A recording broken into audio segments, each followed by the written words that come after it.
our banking regulations are much stronger, and we have much more. You would say that it's easier to launder money in the States than it is in Canada. I would speculate that's probably the case. Because I know in Canada, I don't know the banking rules. If in Canada, if you deposit more than $10,000, there's a requirement to divulge where it came from. So I would say I don't know if that's the case in the States. But that's what. So I would think, from my personal point of view, if I was money laundering, money laundering, I would certainly at $10,000, you're not gonna. It's gonna take you forever. So to me, doing it privately would seem to be easier than doing it, corporately. Can you speculate on that? Just if you bought a company and poured money into it. The problem is, if you're money laundering, you want to be able to make money. You're not going to, buy a company that you're going to lose money at. So it seems to me that be very difficult to do because you got to keep the cash flow going, and it has to earn some kind of interest, or it has to, sustain itself through the process.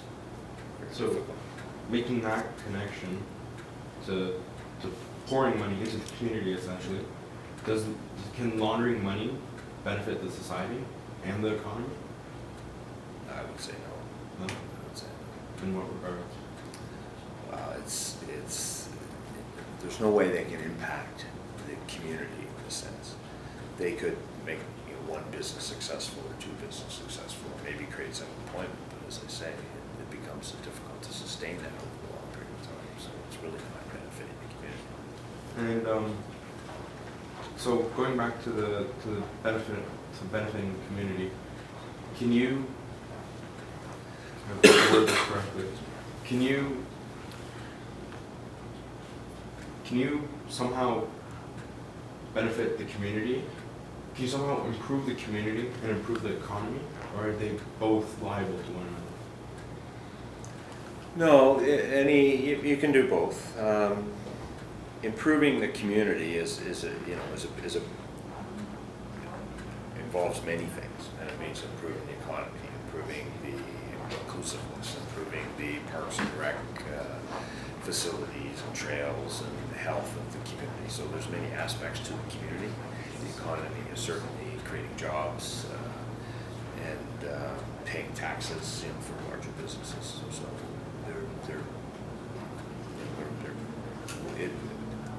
improving the economy is one part of it. Going back onto foreign investment, but not so much the investment now, onto immigration.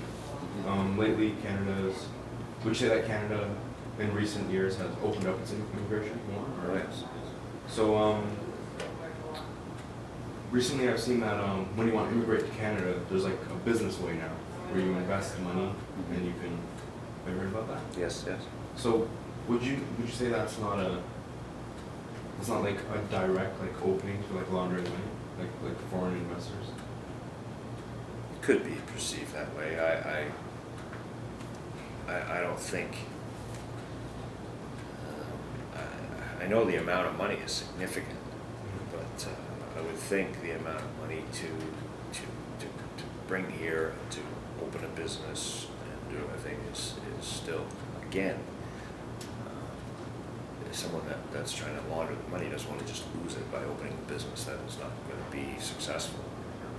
So I don't sense that it opens the door. I think it allows people. I think there's two things to the immigration process. There are skills that we lack in Canada that we need to attract, and if we have to attract them from foreign countries, then that's fine. I think that the economy here is as diversified as the community is.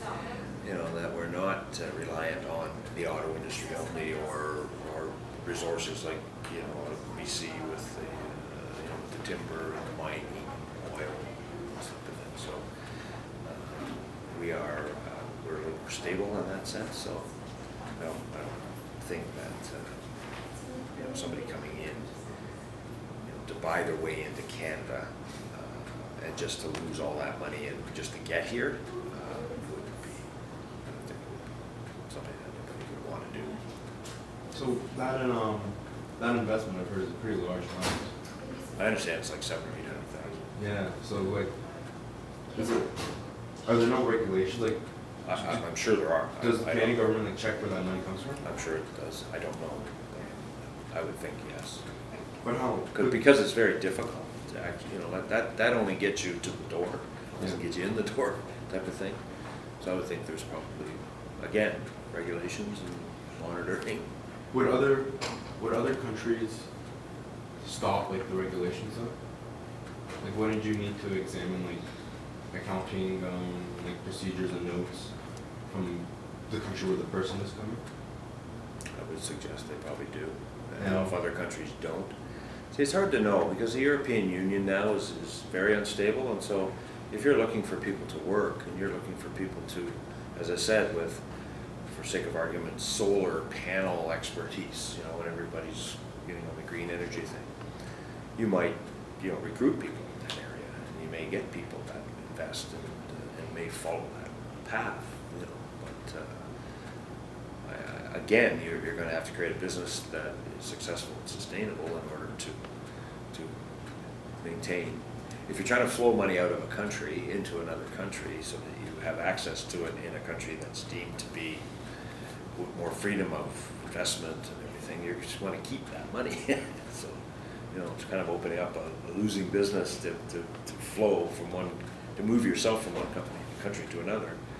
Doesn't seem to be a money laundering issue. It's more of a freedom issue for you and your family.